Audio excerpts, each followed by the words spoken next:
Salam sejahtera untuk kita semuanya. Shalom, Om Swastiastu, Namo Buddhaya, salam kebajikan. Assalamualaikum warahmatullahi wabarakatuh. Saudara-saudara sekalian sebangsa dan setanah air, sudah patutlah kita menghaturkan puji dan syukur kehadirat Tuhan Yang Maha Esa. Karena hari ini kita masih diberikan kekuatan dan kesehatan untuk menjalankan aktivitas kita. Dalam momentum ini, saya akan menyampaikan orasi ilmiah dengan tema spiritualitas, leadership, resiliensi, dan kesejahteraan manusia Indonesia. Sumbangsi pemikiran generasi Z. Saudara-saudari sebangsa dan setanah air, kita ketahui bersama bahwa pemimpin tanpa nilai-nilai spiritualitas hanya memikirkan tentang kekuasaan, hanya memikirkan tentang perut sendiri.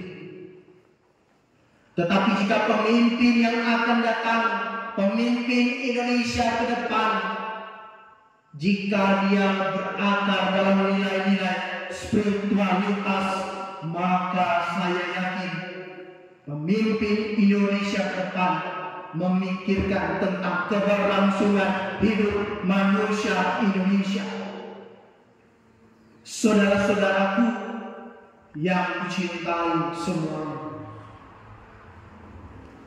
ketika pemimpin Indonesia ke depan mempunyai nilai-nilai spiritualitas dalam memimpin, maka bangsa ini akan melahirkan insan-insan yang mempunyai peran holistik. Indonesia memerlukan pemimpin yang mempunyai nilai-nilai spiritualitas. Bukan hanya sekedar pemimpin yang mengatakan dia beragama, tetapi kita memerlukan pemimpin yang bukan sekedar beragama, tapi juga takut akan Tuhan. Kita memerlukan pemimpin-pemimpin yang seperti ini.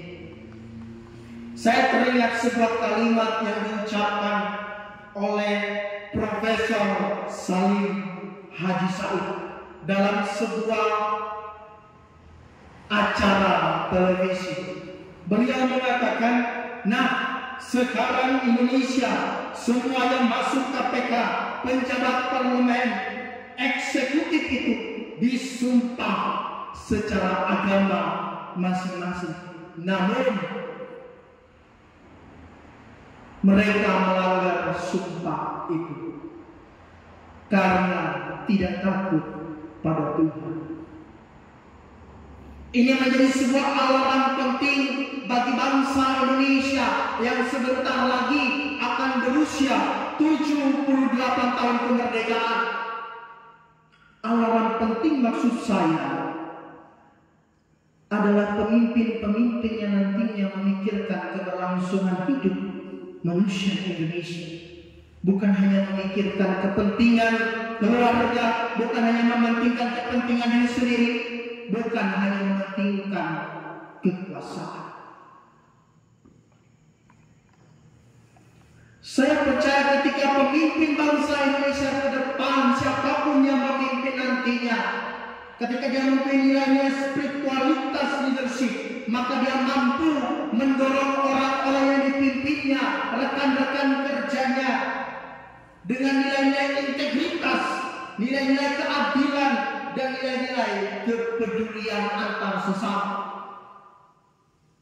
Tentu kita tidak hanya berbicara tentang nilai spiritualitas leadership, tapi kita memikirkan tentang pemimpin-pemimpin Indonesia ke depan yang mempunyai ketahanan mental, resiliensi yang berakar kuat. Bangsa Indonesia ke depan, pemimpin-pemimpin Indonesia ke depan, generasi-generasi Indonesia ke depan, jangan hanya menjadi generasi yang jago kandang, tapi kita menjadi generasi-generasi yang berani bersaing di luar. Z mengambil peran ini. Saatnya generasi-generasi muda mengambil peran ini. Tunjukkan bahwa bangsa Indonesia adalah bangsa yang mental pejuang, bangsa yang mempunyai mental kesatria, jatuh berkali-kali tapi bangkit berkali-kali. Itulah ciri bangsa ini, mental pejuang, resiliensi yang kuat, mental baja, bukan mental strawberry yang ketika dipencet langsung back. Kita tidak ingin menciptakan pemimpin-pemimpin Indonesia depan yang seperti ini. Tentu dalam memimpin sebuah bangsa, memimpin sebuah kelompok, kita akan menghadapi sebuah dinamika-dinamika yang terjadi. Tapi bagaimana cara kita mengatasinya? Tentunya dengan pemikiran yang hebat, mental yang berani mengambil keputusan yang tidak merugikan rakyat Indonesia. Kita berbicara tentang spiritualitas leadership. Kita berbicara tentang resiliensi, tentang ketahanan mental. Tentunya semua ini hanyalah sia-sia ketika dua hal tersebut dilakukan, tapi kita lupa tentang kesejahteraan rakyat Indonesia. Kita lupa akan kesejahteraan manusia Indonesia. Hal yang utama dan terutama adalah keberlangsungan hidup rakyat Indonesia. Ini adalah peran kita ke depan. Peran bangsa ini bagaimana memikirkan kepentingan rakyat Indonesia. Itu yang terutama. Saudara-saudaraku sebangsa dan setanah air, generasi-generasi muda dimanapun kalian berada, tentunya kalian mempunyai peran penting ambil yang sangat besar di sini. Kita dapat menguasai teknologi dengan mudah hari-hari ini.